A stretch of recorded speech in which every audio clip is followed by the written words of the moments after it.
Deborah Snyder was not happy with Zack Snyder's Rebel Moon being a Star Wars project. Since his career kick-started back in 2004 with Dawn of the Dead, Zack Snyder has found himself at the helm of multiple world-building franchises with stellar success. Be it his time with DC via movies Watchmen and Batman vs. Superman, the 300 movies, or his latest project, Rebel Moon, Snyder has found incessant success in the industry. Still, Snyder is yet to create a franchise of the scale of Star Wars, even though fans will outline the similarities between the two epic space operas. As it turns out, those similarities are not unfounded, and Rebel Moon was initially a Star Wars film.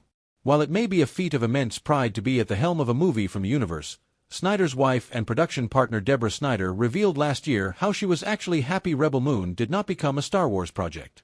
As it turns out, while Rebel Moon transformed into Snyder's own pet project, the idea at its inception was linked to the Star Wars universe. However, Deborah Snyder was reluctant right from the beginning and actually wanted her husband to instead make an original project. She claimed that even if the idea at its inception was separate from the mainstream Star Wars universe, she wanted Rebel Moon to be completely original/film. Once, it was a Star Wars film, and I never wanted it to be. I remember I said to Zack, I just feel like your hands are going to be tied so much in what that IP is, even though it kind of lived outside of it. So I was kind of happy when that fell apart, because I always felt like it was better. At the onset, it may sound like Deborah did not understand how huge it would have been for Zack Snyder to work on a Star Wars movie.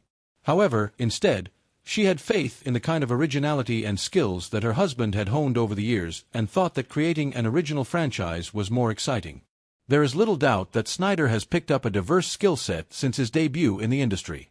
He has worked in the realm of superheroes, has created a fantastical world of historic retelling with 300, and developed his own original style, which sets him apart in the genre. Deborah Snyder claimed that she wanted Rebel Moon to be a product of this originality, instead of being tied down by the narrative constraints of the huge IP that Star Wars represents. We learned so much with all our years working with the superheroes and creating those worlds, and to do something now that's wholly original, we got to do a little bit of that in the world of zombies, and with Las Vegas, but to do something that is fantastical, we say it's a science fantasy more than science fiction, and to take all those skills that Zack has been honing, and to do something in this space, just seemed really exciting. Hence, while Rebel Moon was initially seen as a Star Wars project, Deborah Snyder had a bigger vision for the series. She wanted her husband to showcase the kind of progress and skill set that he had acquired in the past 2 decades. Tite Kubo found inspiration in Zack Snyder's 300 and Guy Ritchie's Snatch for his manga career. Welcome to Stats In. If you're just joining us, please subscribe and don't forget to turn on notifications bell for more video. For someone like Tite Kubo, inspiration has always been omnipresent. Bleach takes the best and worst of the world, combining them into one epic masterpiece. From rock music to multiple films and television shows, the impact can be both sublime and active at the same time. One can absorb ideas without even realizing that is the beauty of art.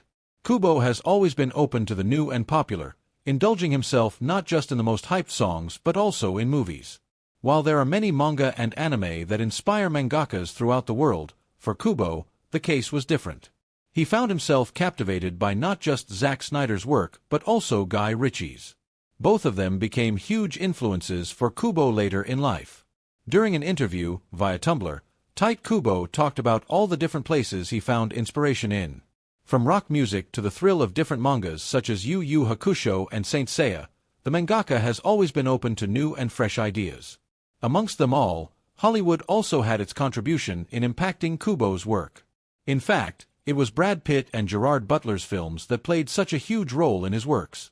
Both those films have been loved and criticized by fans, but for Kubo, they stand as great inspirations. Despite their grand success, with Snatch making $83.5 million via Box Office Mojo and 300 making a whopping $456 million via Box Office Mojo, both of the films had their own issues lined up. Snatch and 300 had a huge influence on me at the time they were screened. When asked about there being any movies that helped him through inspiration, his answer consisted of Zack Snyder's 300 and Guy Ritchie's Snatch. He stated that the films had a huge impact on him when they were released, influencing even his career as a mangaka. Based on the Battle of Thermopylae, 300 may be one of Zack Snyder's most successful films, but it has its fair share of issues. Filled with a streak of historical inaccuracies, it is more so a fictional piece of work than a historical retelling. Problem is you have Manhattan in a lot of shots, and he's just CG, you know? It's really amazing for me. The one super cool thing, I was telling Billy about it 'cause he hadn't even seen it, he hasn't seen. I mean that shot of Manhattan walking through Vietnam, whatever, he's 30 feet tall, that's like a superhero thing. The thing to see, and the revelation to me, is him just talking and doing nothing. And just emoting in the subtlest way, which is something I haven't really seen from a CG character that really, all he's doing is acting. He's not blowing stuff up or jumping off the walls or doing CG stuff. He's just being sad. Dr. Manhattan is one of those characters that benefit from a good character actor. We have seen the character with complete CGI, and also with practical effects, with the consensus being that the latter is an infinitely better way of bringing the character to life. However, this poses the additional challenge of adapting the subtle facial cues and such from the actor that could make or break a performance. One of the most seminal pieces of superhero fiction, penned by comics legend Alan Moore, Watchmen was one of the first radical deconstructions of the superhero genre, which ushered in a whole new era of what would come to become one of the go-to tropes for a lot of independence writers. It can be attested to that comics like Invincible, The Boys, and Irredeemable all owe a little something to Moore's masterpiece, without which they probably would not have been here today. Dr. Manhattan remains one of the most interesting characters to come out of the DC canon, a hero with godlike abilities that blurs the line between Captain Atom and Superman. Manhattan functions as a great question in the superhero world, speaking to the alienation that comes with the acquisition of immense power. Marvel may be about to undergo a huge direction change with the release of Thunderbolts. Welcome to Stats In. If you're just joining us, please subscribe and don't forget to turn on notifications bell for more video. Among the montage of actors present in the cast is also Geraldine Viswanathan, who will be playing the minor role of Valentina Allegra de Fontaine's assistant, a character set to be portrayed by the utterly talented Julia Louis-Dreyfus. Marvel's Thunderbolts will be released sometime in 2025 and is set to be one of the many films that'll push the overall franchise over to the next phase. Headlined by Sebastian Stan, the movie features a star-studded cast and will see the comeback of several characters, such as Red Guardian and Taskmaster. According to Viswanathan, the MCU is now, finally set to take on a riskier, darker form, something Thunderbolts is set to play a major role in. The same has been confirmed by Geraldine Viswanathan in a recent interview. Marvel Studios has undoubtedly had a torrid time of late. A range of projects since Avengers Endgame have not managed to generate the kind of success the bosses would have hoped for. However, one other crucial aspect that has received regular criticism is the fact that movies tend to have a lighter, almost comedic tone, something which has already been said to have affected various narratives. The character arcs of Thor and Hulk come to mind, with Love and Thunder often being criticized for reducing the Norse god to a bit of a ridiculous figure. Regardless, the overall tone of the MCU has also come under scrutiny, with a milder, comedic approach often coming into question. That was also true with respect to Deadpool and Wolverine, which may have single-handedly led to a resurgence for the overall franchise.